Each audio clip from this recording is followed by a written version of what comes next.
तो कहानी की शुरू होते ही हम वरी नामी एक लड़की को देखते हैं जो अपनी बेटी मिन को लिए रात के टाइम पे कहीं जा रही थी। ये दोनों खेलते हुए जा रहे थे और यहीं पर हम नोटिस करते हैं कि वरी किसी की कॉल को कंटिन्यूअसली इग्नोर कर रही है। अब वो अपनी बेटी मिन से कहती है, चलो एक न्यू गेम खेलते हैं। मैं 10 तक गिनूंगी और 10 गिनने के बाद तुम छुप जाना और तब मैं तुम्हें ढूंढूंगी। वरी के 10 तक गिनते ही मिन छुप गई और वरी पेट्रोल पंप तक पे पहुंच गई। उसे सफर लंबा करना था, इसीलिए वो अपना टैंक फिल करवा रही थी और साफ साही था कि उसने मिन को चालबाजी में छुपाया है। वो ऐसा क्यों कर रही है इसकी रीजन अभी नहीं बताई गई। वो जब एक शॉप से अपने लिए कुछ खाने पीने का सामान भी लेने जाती है तब भी वो अपने आप को सीसीटीवी से बचाने की कोशिश कर रही थी, जैसे वो किसी से छुप कर भाग रही हो, कोई गलत काम करके भाग रही हो। अब सामान लेकर जैसे ही बड़ी गाड़ी में गई तो परेशानी से उसका बुरा हाल हो गया क्योंकि अब उसकी बेटी मिन गाड़ी में नहीं थी। और जब वो बुरी तरह घबरा गई तो एकदम से मिन साइड से निकल कर उसे शॉक कर देती है और ये देखकर उसे सुकून मिलता है। वरी अब अपना सफर कंटिन्यू करती है।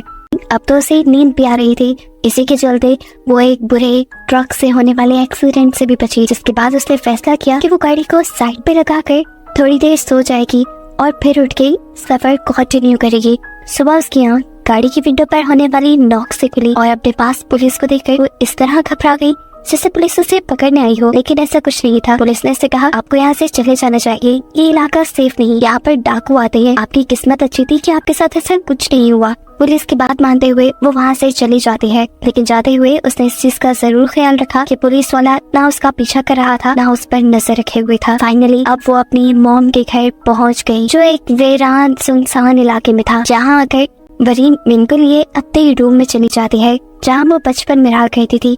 वरी दिखाती है कि उसकी मॉम ने उसकी हाइट नापने के लिए यहाँ पर एक मार्क लगाया हुआ था। मिन भी जब उस मार्क के ऊपर खड़ी हुई तो वो भी उतने ही कद की थी। जिसके बाद ये लोग अपने कामों पे लग गए और यहाँ सीक्रेटली हमें दिखाया गया कि वरी के बैग में एक रिवॉल्वर भी है। अचानक उनके दरवाजे पे होने वाली नॉक वरी को चौंका देती है और वो बड़े ही डरते हुए दरवाजे पर चेक करने के लिए जाती है।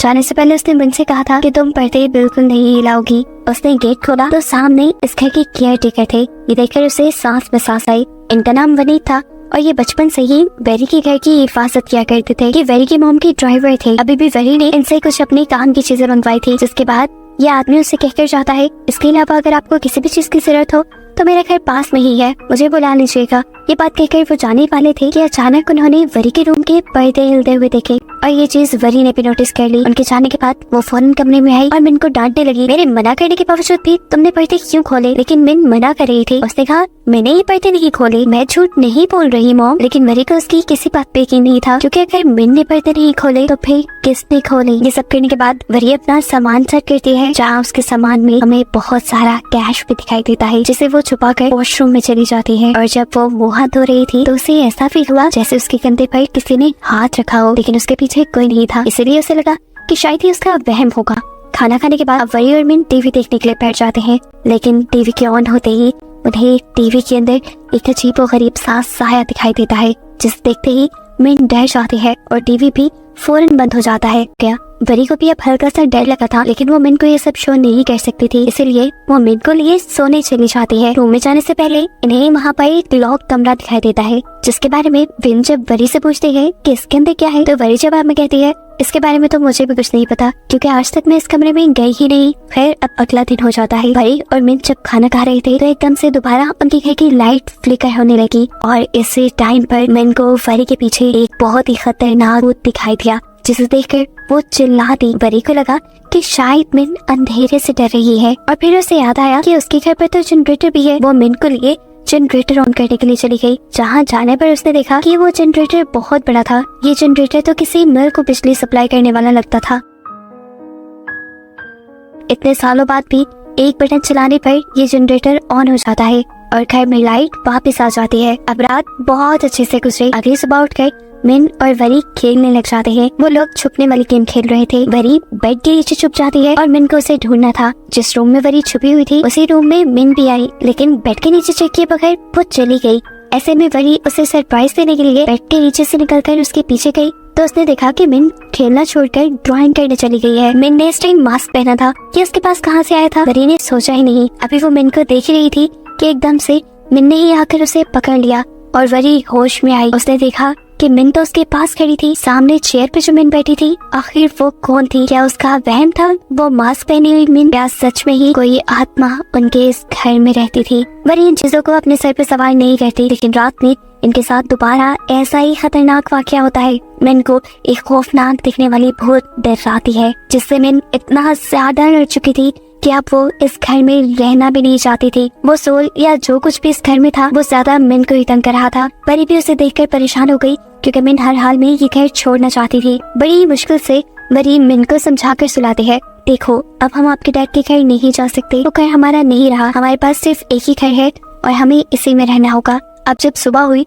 तो दोबारा हम वरी को मिन के साथ खेलते हुए देखते हैं और इस टाइम पर वरी को दोबारा मास्क पहनी हुई वही छोटी लड़की दिखाई देती है। वरी को लगा कि ये बाहर से आई होगी। वरी जब उसे चेक करने के लिए गई तो वो लड़की आगे आगे भागने लग गई। वरी ने भी काफी उसका पीछा किया और फिर वो लड़की गायब हो गई। इस टाइम वरी बुरी तरह कंफ्यूज हो चुकी थी कि आखिर वो लड़की है कौन। अभी वो यही सोच रही थी कि उसे ऊपर मिन की चिल्लाने की आवाज़ें आई। सब कुछ छोड़ छाड़ कर वो भाग कर मिन के कमरे में गई। पहले तो दरवाजा ही नहीं खुला और जब उसने जोर लगाकर दरवाजा खोला तो अंदर मिन के कमरे का पूरा फर्नीचर हवा में लटका हुआ था। वरी भी बुरी तरह घबरा गई। उसे मिन कमरे में कहीं नजर नहीं आई, क्योंकि मिन तो उस भूत से डरते हुए अलमारी में जा छुपी थी। ये बात अभी वरी को नहीं पता थी।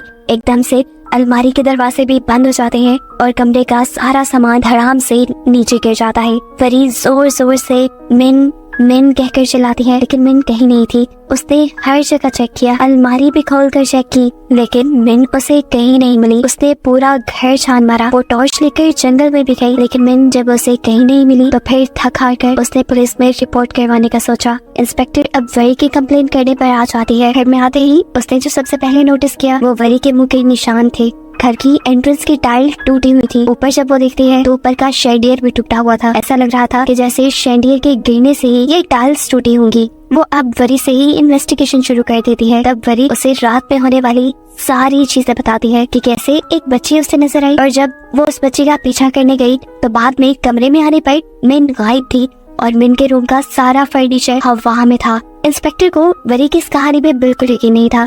ऐसा कैसे हो सकता था कि बिना वजह रूम का फर्नीचर हवा में खड़ा हो जाए। उसे वरी की बातों में कहीं ना कहीं झोल लग रहा था। वो अब वरी के हस्बैंड यानी मिन के डैड के बारे में सवाल करते हैं और वरी झूठ बोल देती है कि मैंने काफी सालों पहले उसे छोड़ दिया है। वरी से सारे सवाल जवाब पूछने और मिन का कमरा देखने के बाद वो इंस्पेक्टर अब वरी से मिन की फोटो मांगती है ताकि वो लोग कार्रवाई को आगे बढ़ा सके। लेकिन वरी के पास मिन की कोई फोटो नहीं थी, क्योंकि सब फोटोज पुराने मोबाइल में थी जो उसने आते ही गिरा दिया था। और हैरानी की बात ये थी कि वरी किसी वजह से सोशल मीडिया भी यूज नहीं करती थी। ऐसे मिन का फोटो वहाँ से भी नहीं मिलने वाला था। अब इंस्पेक्टर ने जितने सबूत हो सकते थे इकट्ठा करवाए, लेकिन ये सारे सबूत इस बात के लिए काफी नहीं थे कि मिन वरी के साथ यहाँ रहती थी। अब घर के बाहर पुलिस में घड़ी देखकर वनीत यानी इस घर का केयर टेकर यहाँ आ जाता है, जिससे भी जब पुलिस मिन के बारे में सवाल करती है तो वो पुलिस को बताता है नहीं वरी मैम तो यहाँ पर अकेले आई थी। वरी कहती है नहीं वनीत अंकल याद करी उस दिन जब आपने ऊपर देखा था एकदम से पर्दे हटे थे ना, ऊपर मिन ही थी, लेकिन क्योंकि वो मिन को किसी के सामने नहीं लाई थी इसलिए किसी को यकीन नहीं हो रहा था कि मिन उसके साथ यहाँ थी। अब पुलिस को लगने लगा था कि वरी को कोई साइकोलॉजिकल इशू है, जिसकी वजह से उसे लग रहा है कि उसकी बेटी उसके साथ ही है। यहाँ तक कि पुलिस को तो ये भी शक होता है शायद वरी की कोई बेटी ही ना हो। अब इंस्पेक्टर को वनीत और वरी की बातों से पता चला था कि वरी काफी सालों बाद यहाँ आई थी। वो वरी से पूछती है अच्छा तो बताइए कि आप आई कहाँ से है। इस टाइम वो झूठ नहीं बोलती और सच बता देती है कि वो पिछले ही हफ्ते बैंकॉक से आई है। वो किस रास्ते से आई, रास्ते में कहाँ रुकी, वो सारी डिटेल्स इंस्पेक्टर को देती है कि किसी भी चीज की मदद से वो सिर्फ मिन को ढूंढ लाए। इंस्पेक्टर उसकी बात मानते हुए इन्वेस्टिगेशन शुरू कर देती है और उसके बताए रास्तों की सीसीटीवी फुटेज चेक करवाती है, लेकिन किसी भी सीसीटीवी फुटेज में मिन थी ही नहीं। जैसा कि हमने शुरू में देखा था कि वो खुद मिन को सीसीटीवी से छुपा रही थी। अब सारा मामला समझने के बाद इंस्पेक्टर को यही लगा कि मिन शायद इस दुनिया में एग्जिस्ट ही नहीं करती, इसीलिए वो मिन के गायब होने की रिपोर्ट नहीं लिखते।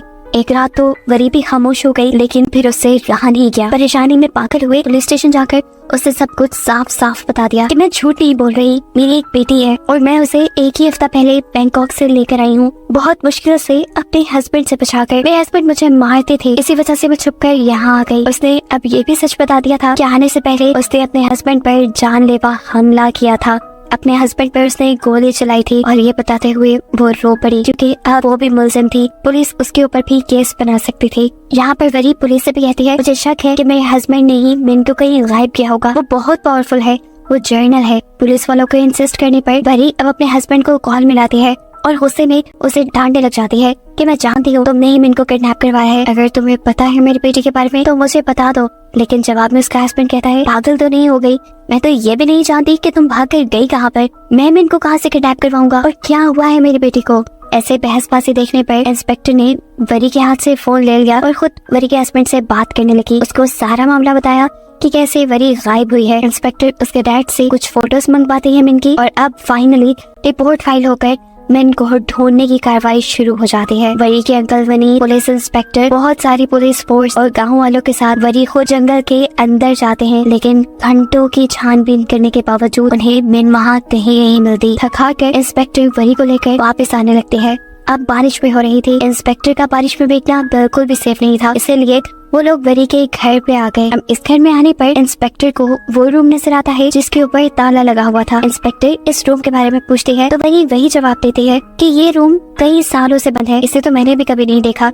इसके अलावा मैंने सारे कमरे 10 बाहर चेक किए हैं, लेकिन मिन कहीं नहीं है। पुलिस इंस्पेक्टर उसकी बातों पे ज्यादा ध्यान ना देते हुए इस कमरे के ताले को तोड़ती है क्योंकि इसकी चाबी उनके पास नहीं थी। इसको खोलते ही पुलिस इंस्पेक्टर तो क्या वरी भी हैरान परेशान रह गई। ये दरवाजा एक सीक्रेट बेसमेंट तक जाता था। ये लोग दबे पांव उस बेसमेंट के अंदर जाने लगते हैं, इस चीज से अनजान कि वो रूह जो इन सबको तंग कर रही है वो इस वक्त ठीक इन दोनों के पीछे है, जिसे मूवी में दिखाया भी जाता है। इस बेसमेंट के अंदर बहुत सारी मशीनरी लगी हुई थी और एक कैबिन भी बना हुआ था कांच का, जिसे देखकर इंस्पेक्टर तो समझ गई कि ये किसी किस्म की लैब है और यहाँ पर एक्सपेरिमेंट्स होते रहे हैं।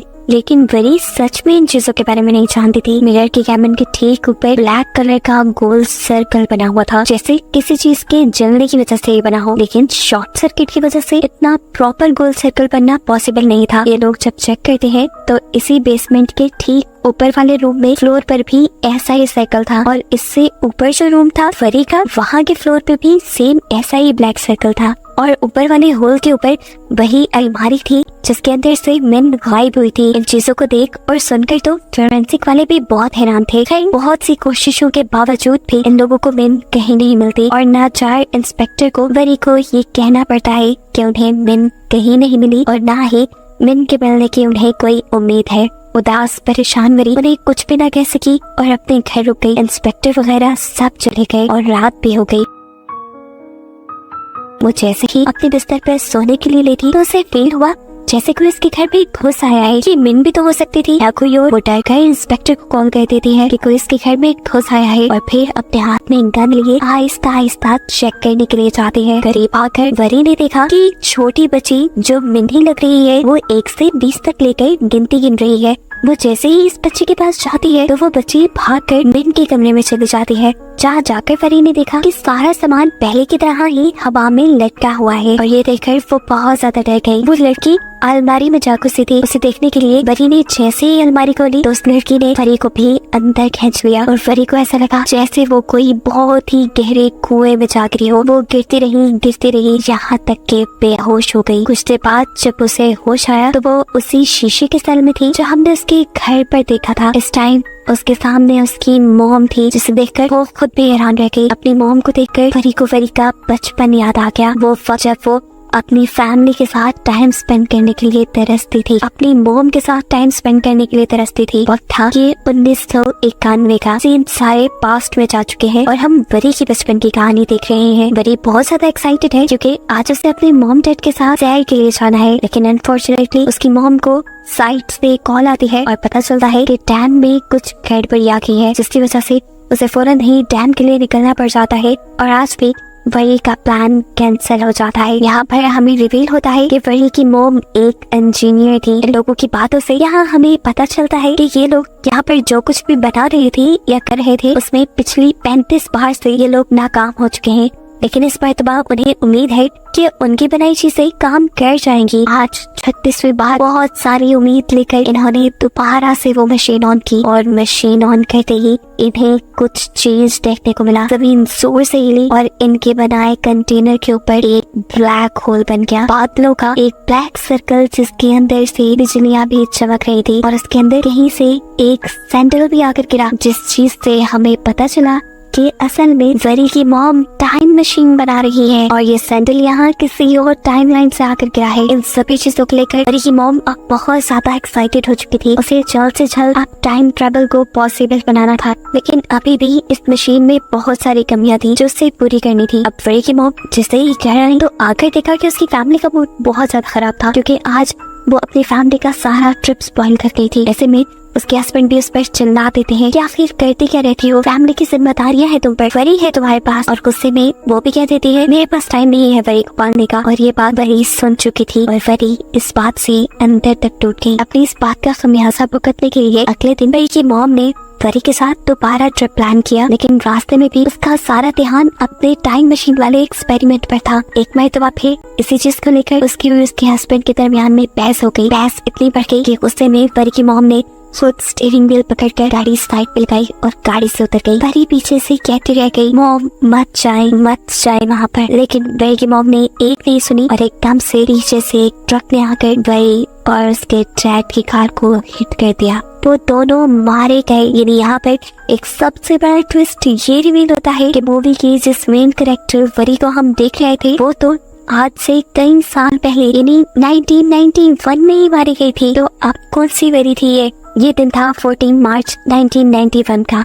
वरी की मॉम को इस हादसे ने पागल बना दिया था। अब वो हर रोज दिन रात यही डेट बार बार बोलती रहती थी। उनका बस नहीं चलता था कि किसी तरह वो टाइम में पीछे जाए और 14 मार्च के उस दिन को ठीक कर दे, उस हादसे को रोक गए जिस दिन उसकी बेटी और उसके हस्बैंड उससे बिछड़ गए थे। सालों गुजर गए, वरी की मॉम इस दुख से बाहर नहीं निकल पाई। हालांकि उन्होंने साइकियाट्रिस्ट की भी हेल्प ली, लेकिन उन्होंने अपने आप को अपने हस्बैंड और बेटी का कातिल मान लिया था। यहाँ तक कि ये नौबत भी आ गई कि वरी की मॉम ने सुसाइड करने की सोची। और ठीक जिस टाइम वो डैम में जंप करने के लिए गई तो एकदम से डैम के अंदर एक वर्म होल बन गया, जिसे देखकर वो बुरी तरह घबरा गई और उनका सैंडल उस वर्म होल के अंदर गिर गया, जो उसी को मिला एक दूसरी टाइमलाइन में 1991 में 14 मार्च से पहले, जब पहली मर्तबा उनकी टाइम मशीन के ऊपर ये वर्म होल बना था और हमने देखा था कि उसके पास एक सैंडल आकर गिरा है। जिस दिन उसे लगा था कि अब उसकी टाइम मशीन काम कर जाएगी, लेकिन फिर उसने टाइम मशीन पे काम करना छोड़ दिया था। इस टाइम वरी की मॉम को वो सारी बातें याद आ जाती हैं। उसे याद आ जाता है कि यही सैंडल तो उसे मिला था कुछ अर्सा पहले, लेकिन उसकी टाइम मशीन वर्क कर रही थी। उसे एक नई होप मिली टाइम मशीन में पीछे जाकर सब कुछ ठीक करने की। फिर क्या था, उसने जी जान लगाकर टाइम मशीन में पीछे जाने की कोशिशें शुरू कर दी और अपनी टाइम मशीन पे वर्क करना शुरू किया। बहुत दिनों की मेहनत और बहुत कोशिशों के बाद आखिर उसने टाइम मशीन बना ही ली, जिसे जैसे ही वो 14 मार्च 1991 में लेकर जाने की कोशिश करती है तो मशीन एक मर्तबा फिर रुक जाती है और उसकी सारी उम्मीदें टूट जाती है। वो पागल ही हो गई, इस नाकामी को वो सह नहीं पा रही थी। गुस्सा, एक्सॉशन, सब कुछ उसने इस मशीन के ऊपर ही उतार दिया। उसने जोर जोर से मशीन के सिस्टम के ऊपर हाथ मारा और पता नहीं उसे ऐसा कौन सा बटन चला कि ये टाइम मशीन दोबारा चल गई।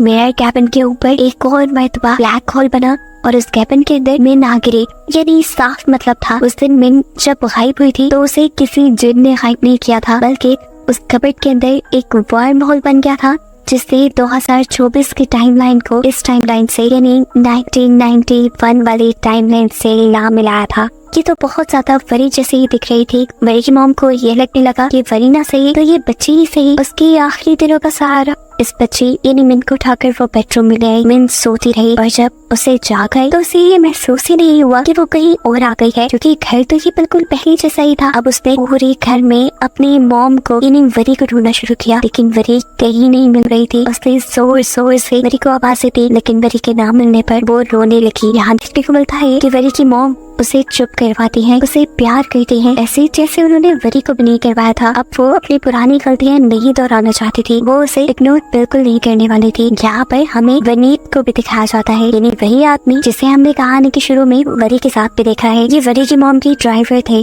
वनीत वरी की मॉम से पूछता भी है कि बच्ची कौन है, तो वो झूठ कह देती है कि ये दूर की रिश्तेदार है मेरी और मैंने इसे अडॉप्ट कर लिया है। उसके साथ शॉपिंग करती है, पार्क में जाती है, सैर करवाती है और हर वो काम जो एक मॉम अपने बेटे के साथ कहती है वो करती है। सब कुछ बिल्कुल ठीक चल रहा था। मैं भी यहाँ खुश रहने लगी थी और अपनी मॉम को भी बोल रही थी, लेकिन कहीं ना कहीं अभी भी वरी की मॉम के दिल में अपनी बेटी और अपने हस्बैंड का ख्याल था, जिसके लिए दोबारा वो अपनी टाइम मशीन स्टार्ट करने का सोचती है। उसे उम्मीद थी कि इस मर्तबा तो वो जरूर उस दिन में यानी 14 मार्च 1991 में चली जाएगी, जब उसकी फैमिली उससे बिछड़ी थी। टाइम मशीन में डेट सेट करने के बाद वो एक लीवर दबाकर टाइम मशीन को ऑन कर देती है और सीन कट होकर हमें प्रेजेंट टाइमलाइन दिखाई जाती है, यानी 2024, जहाँ पर वरी को मिन मास्क पहने दिखाई दे रही है। ये सच में मिन ही है जो असल में वरी की मोम के साथ छुपन छुपाई खेल रही थी मास्क पहनकर। मिन के साथ खेलते हुए वरी की मोम तो अपनी लैब में आ गई, लेकिन मिन उस ढूंढने और छुपने के चक्रों में एक और मर्तबा अपनी प्रेजेंट टाइमलाइन में आ गई और आकर दोबारा से अलमारी में चली गई, जिसके पीछे उसे देखते हुए वरी भी उसके कमरे में आई थी। तब सारा सामान हवा में लटका हुआ था। उसने देखा था कि मिन अलमारी में गई थी उसे चेक करने के लिए। जब उसने भी अलमारी खोली तो खुद जाकर वो इस टाइमलाइन में यानी 1991 में आ गई। और सीन कट होकर हमें वहीं से दिखाया जाता है जहाँ पर इस ग्लास बॉक्स के अंदर वरी को होश आया है और वो अपनी मॉम को देखकर शौक है। उसे खुशी है, परेशानी है, कुछ समझ नहीं आ रही, लेकिन वो मॉम कह रही है। और इस चीज से वरी की मॉम बहुत ज्यादा परेशान है, क्योंकि उसने कभी इस लड़की को ना तो देखा है, ना ही वो इसको जानती है। फिर वो लड़की उसे मॉम क्यों कह रही है? वरी को ये लग रहा था कि वो मरकर आफ्टर वर्ल्ड में आ गई है, जहाँ पर उसकी मॉम भी है और ये उनका रीयूनियन है, यानी वो लोग दोबारा मिल रहे हैं। तभी ही वरी अब अपनी पॉकेट से गन निकालती है, जिसे देखकर वरी की मॉम और भी ज्यादा परेशान हो जाती है और उसे गन नीचे रखने के लिए कहती है। जबकि सीन कट होकर हमें प्रेजेंट टाइम में यानी 2024 में दिखाया जाता है कि अब पुलिस इंस्पेक्टर भी वरी के घर आ चुकी थी, जिन्हें घर आने पर अब तो वरी भी नहीं मिली। इन्होंने पूरा घर छान मारा, जंगल देख लिया, हर जगह देख ली, वरी कहीं नहीं थी। घर की तलाशी लेने पर इन्हें बहुत सारा कैश और पिस्टल मिले, जो ये साबित कर रहे थे कि वरी यहाँ से कहीं भागी नहीं बल्कि गायब ही हुई है। अगर वो भागती तो पैसे और चीजें लेकर ही भागती ना। सीन कट होकर दोबारा हम देखते हैं कि 1991 में वरी की मॉम वरी से उसकी गन लेकर उसे उसी कांच के मिरर में कैद करके वहाँ से चली जाती है, जबकि वरी चिल्लाती रह जाती है, मॉम मेरी बात सुने, मेरे पास आए। सीन्स दोबारा प्रेजेंट टाइमलाइन में शिफ्ट होते हैं, जहाँ पर इंस्पेक्टर वरी को ढूंढने के लिए इन्वेस्टिगेशन शुरू कर चुकी है। घर की डीप तरह से तलाशी ली जा रही है, जहाँ पर इन लोगों को वरी की फैमिली की, वरी की मॉम और डैड की पिक्चर्स मिली हैं। इंस्पेक्टर अंकल वनीत को बुलाते हैं इन सारी चीजों के बारे में सवालात पूछने के लिए। अंकल वनीत बता देते हैं कि तस्वीर में जो लड़की है वो वरी की मॉम है। इंस्पेक्टर पूछते हैं वरी की मॉम क्या काम करती थी? तब वनीत अंकल बताते हैं कि वो प्रोफेसर थी और पास के ही हाइड्रोलिक डैम की इंजीनियर भी थी। वो वनीत से पूछती है कि घर में लैब क्यों बनाई गई है? लैब के बारे में तो वनीत को भी कुछ नहीं पता था। हाँ, बस वो इतना जानता था कि आज से 30 साल पहले वरी की मॉम यहाँ से ये सब कुछ छोड़कर जा चुकी थी। कई दिन इसी इन्वेस्टिगेशन में गुजर जाते हैं और 1991 वाली टाइमलाइन में भी कई दिन गुजर जाते हैं। वरी इसी तरह भूखी प्यासी रहती है और एक दिन वरी की मॉम उसके लिए खाना ले ही आते हैं। डरते हुए खाना उसके कैबिन में रखने के बाद वो उससे पूछती है, अच्छा बताओ कौन हो तुम और यहाँ क्यों आई हो? क्या मकसद है तुम्हारा? कैसे आई हो यहाँ पर? वरी बताते हैं, मैं इसी घर में रहती हूँ, पता नहीं कैसे मैं अपनी बेटी को ढूंढ रही थी, वो अलमारी में जाकर छुपी थी, मैंने अलमारी खोली और पता नहीं कैसे वो यहाँ आ गई। अब ये जानकर कि वरी मिन को ढूंढने के लिए यहाँ आई है, वरी की मॉम ने दोबारा वरी का कैबिन बंद किया और ऊपर आ गई, क्योंकि अब वो मिन को खोना नहीं चाहती थी। उसने मिन को अपनी बेटी मान लिया था। वो अब वरी की निगरानी के लिए वनीत अंकल को भेज देती है, जबकि यहाँ पर वरी को अजीब घुटन होने लगी थी। उसे किसी भी हाल में या तो अपनी बेटी को ढूंढना था या अपने घर वापस जाना था। उसे कुछ समझ नहीं आ रही थी। अपने आप को यहाँ से छुड़ाने के लिए उसके जहन में एक आइडिया आता है। वो यहाँ दम घुटने का ड्रामा करते हैं और वनीत अंकल उसे चेक करने के लिए उसका कैबिन खोल देते हैं। इतने में ही वो वनीत अंकल को धक्का देते हुए वहाँ से भाग जाती है। वो अब सीढ़ी चढ़ते हुए बेसमेंट के उस दरवाजे तक आ जाते हैं जिसे हमेशा लॉक रखा जाता था। वहीं से उसे मिन गिनती करती हुई भी सुनाई थी। उसने मिन को आवाज लगाई इससे पहले कि मिन उसे देख ली थी। यहाँ पर वरी की मॉम आकर उसे यहाँ से ले जाती है और इतने में पीछे से वनीत अंकल भी वरी को पकड़ने में कामयाब हो गए थे। अब सीन यही से कट होकर हमें 2024 की दोबारा टाइमलाइन दिखाई जाती है। पुलिस, फोरेंसिक सभी लोग बुरी तरह वरी को ढूंढने की इन्वेस्टिगेशन कर रहे हैं। ये मिस्टीरियस घर कैसे लोगों को निकल रहा है किसी को समझ नहीं आ रही। केस को थॉरोली रीड करते करते इंस्पेक्टर को इसी घर से जुड़ा एक पुराना केस मिलता है। ये केस 1991 में फाइल किया गया था। इंस्पेक्टर इस फाइल को पढ़ना शुरू कर देते हैं। इसी फाइल में मौजूद सबूतों में एक रिवॉल्वर भी था, जिसे इंस्पेक्टर ने फोरेंसिक में टेस्ट करवाने के लिए भेज दिया। जब उसके बारे में इंफॉर्मेशन मुकम्मल होकर इन्हें पता चली तो इंस्पेक्टर भी हैरान हो गई, क्योंकि उस रिवॉल्वर को 2020 में खरीदा था, वो भी वरी के हस्बैंड ने। तो ऐसा कैसे हो सकता था कि ये 1991 के सबूतों में हो? इन्हीं सारे सबूतों में इन्हें एक ऐसा पेज भी मिला जिसके ऊपर एक फोन नंबर लिखा हुआ था और ये तो और भी ज्यादा चौंका देने वाली बात थी, क्योंकि 1991 में फोन्स हुआ ही नहीं करते थे। इंस्पेक्टर जब इसकी और जांच पड़ताल करती है तो उसे पता चलता है कि ये तो वरी का नंबर है, और यहाँ लिखा था कि ये नंबर लाश के पास से मिला था, और फाइल में लिखा था कि ये नंबर उस घर में पड़ी एक लाश के पास से मिला था। इतनी सारी चीजें जानने के बाद इंस्पेक्टर समझ गई कि वरी ही खुद टाइमलाइन में पीछे जा चुकी है, इसलिए तो उसका रिवॉल्वर भी 1991 वाले सबूतों में था और उसका फोन नंबर भी। अब उसे ये भी पता था कि 1991 में वो मर चुकी है। ये जानकर वो और भी ज्यादा टेंशन में आ जाती है और किसी तरह 1991 में वरी को बचाने की कोशिश में लग जाती है। ऐसा वो कैसे करेगी ये भी उसे मालूम नहीं था। सीन कट होकर अब हमें 1991 टाइमलाइन का सीन दिखाया जाता है, जहाँ पर वरी की मॉम ने वनीत अंकल को सख्त इंस्ट्रक्शन दी थी कि लड़की किसी तरह इस कैबिन से बाहर न निकले। वो भी उसकी निगरानी में बैठे थे, बहुत बोर हो रहे थे तो उन्होंने रेडियो चला लिया। न्यूज कास्टर ने आज की डेट बताते हुए अपना प्रोग्राम शुरू किया। डेट थी 24 नवंबर 1991। ये सुनकर बड़ी बुरी तरह चौंक गई। उसने वनीत अंकल से कहा, कौन सा सन है ये 1991? तो जवाब में वनीत अंकल ने कहा, तो इसमें इतना हैरान होने वाली क्या बात है, 1991 ही है। उसके लिए तो हैरान होने वाली बात नहीं थी, लेकिन वरी के लिए थी, जो ये बात समझ गई थी कि वो टाइमलाइन में पीछे आ चुकी है। ये सारी बात समझते ही अब वो वनीत अंकल को सारा मामला समझाने लगती है। लेकिन वनीत अंकल, मैं वही हूँ, आप लोगों की वही, मैं फ्यूचर से आई हूँ, और आपकी बहन वो मेरी मॉम है, वो मुझे पहचान नहीं पा रही। मुझे पता है मेरी बेटी भी यही आई होगी, उन्होंने मेरी बेटी बिन को कैद किया हुआ है। उसकी सारी बातें सुनने के बाद वनीत अंकल कहते हैं, चुप भी करो की लड़की, ये देखो ये है हमारी परी, जो आज से कई महीनों पहले ही मर चुकी है। अब इसी टाइमलाइन के अंदर यानी 1991 के अंदर हम मिन को देखते हैं, जो वरी की मॉम के साथ खाना खा रही थी कि तभी उसे वरी की मॉम के पीछे वो खौफनाक भूत दिखाई दिया। वही भूत जो उसे प्रेजेंट टाइमलाइन में भी दिखाई देता था और तंग करता था। उसे देखकर वो चिल्लाने लगी और सीन कट होकर हमें प्रेजेंट का सीन दिखाया गया। यहाँ पर अब इन्वेस्टिगेशन के लिए वरी के हस्बैंड खुद आ चुके हैं, जो कि एक जर्नल भी है। उन्हें वरी और अपनी बेटी मिन का पता चलाना है। केस की सारी डिटेल्स लेने के बाद ये लड़का उनसे पूछता है कि 1991 में वहाँ जिसकी लाश मिली थी वो लड़की कौन थी। पुलिस इंस्पेक्टर बताते हैं। के बाद अब वरी के हस्बैंड वरी के घर चले जाते हैं इन्वेस्टिगेशन करने के लिए, और दोबारा से हमें 1991 वाली टाइमलाइन में वरी को दिखाया जाता है। उसे किसी तरह बाहर निकलना था, अपनी मॉम से मिलना था, उन्हें सारी बातें बतानी थी, लेकिन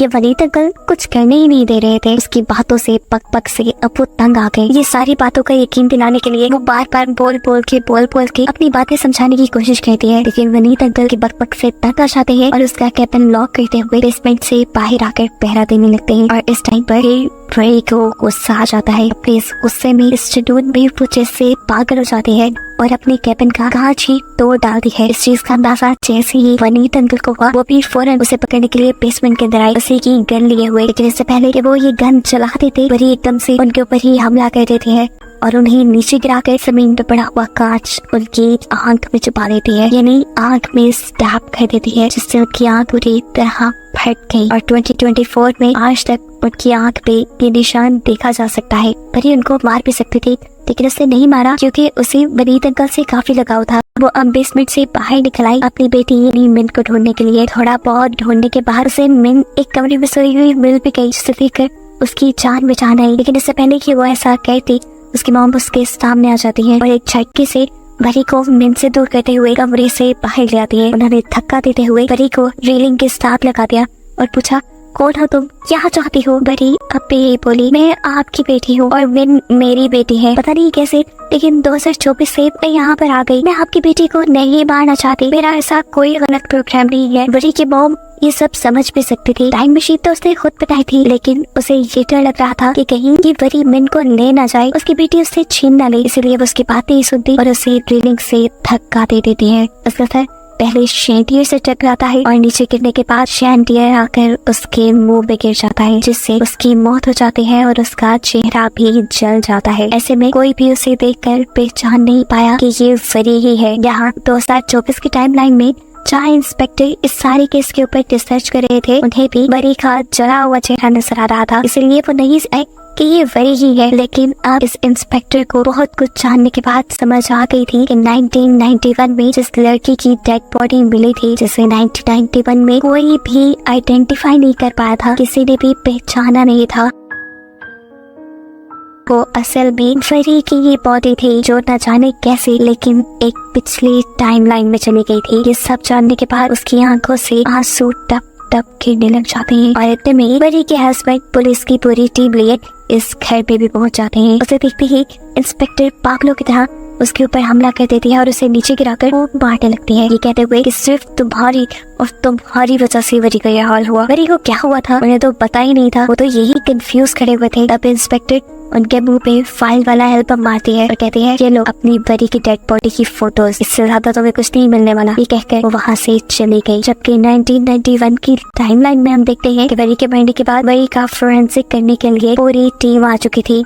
यह हादसा इतना अजीब था कि इसकी वजह से मिन के ऊपर भी काफी असर पड़ा था। वरी की मॉम मिन को लेकर हॉस्पिटल गई तो डॉक्टर्स ने बताया कि मिन की याददाश्त चली गई है और इसके बाद से वरी की मॉम ने मिन का नाम मिन छोड़कर वरी रख दिया, जिसके बाद वो इस छोटी वरी यानी मिन को यहाँ से लेकर ये घर छोड़कर चली गई और वरी की सोल इसी घर में भटकती रही। जिस सोल को इस मूवी में बार बार दिखाया जा रहा था वो और किसी की नहीं थी बल्कि वरी की ही थी, जो अपनी बेटी के लिए यहाँ इस घर में थी, इसलिए वो मिन को ज्यादा नजर आती थी। काफी अर्सा गुजरा और मिन भी बड़ी हो गई, जिसकी शक्ल अब हूबहू वरी जैसी दिखती थी। और फिर कहीं जाकर वरी की मॉम को यकीन हुआ कि उस दिन टाइम मशीन के अंदर जो लड़की आई थी वो और कोई नहीं, यही मिन, यही वरी थी। और ऐसा कैसे हो सकता था कि एक वरी टाइम मशीन में भी थी, वो मर भी गई और एक वरी अब उनके पास भी है। इसी कंफ्यूजन में फंसकर ये प्रोफेसर यानी वरी की मॉम मर जाती है, जिनके मरने के बाद मिन यानी वरी बिल्कुल अकेली हो गई और उसने फिर शादी कर ली। और जब उसकी बेटी हुई तो उसने उसका नाम मिन रखा। काफी ऐसा तक उनकी लाइफ काफी अच्छी रही, लेकिन आहिस्ता आहिस्ता उनकी लाइफ भी अजीब होने लगी। लाइफ में हजारों मसले आ गए। उसका हस्बैंड जो कि एक जर्नल था वो उस पर रोब जोया करता था, उसे मारता था, कहीं जाने नहीं देता था। और इस सबसे तंग आकर एक दिन वरी ने अपने ही हस्बैंड की गन उठाई और उसके ऊपर हमला करके इस घर से भाग आई। लेकिन कहानी में ट्विस्ट ये निकला कि जो हमला उसने अपने हस्बैंड पे किया था उसका असर उसके हस्बैंड पे नहीं हुआ था, बल्कि गोली जाकर साथ अलमारी में लगी थी जिसके अंदर पहले से ही मिन थी। लेकिन मिन भी बच गई थी, जिसके बाद वो मिन को लेकर अपनी इस घर में ले आई, यानी अपने मॉम के घर। और फिर ये सब शुरू हो गया जो हमें दिखाया गया। साफ मतलब है कि ये सब एक लूप में चल रहा है, ये कभी खत्म नहीं होगा। बार बार ही मिन यहाँ इस घर में आएगी, बार बार ही वो पुरानी टाइमलाइन में जाएगी, मरेगी और दूसरी मिन बड़ी होकर यहाँ आएगी और ये सब ऐसे ही चलता रहेगा। और बस इसी को दिखाते हुए ये कहानी यहाँ खत्म हो जाती है।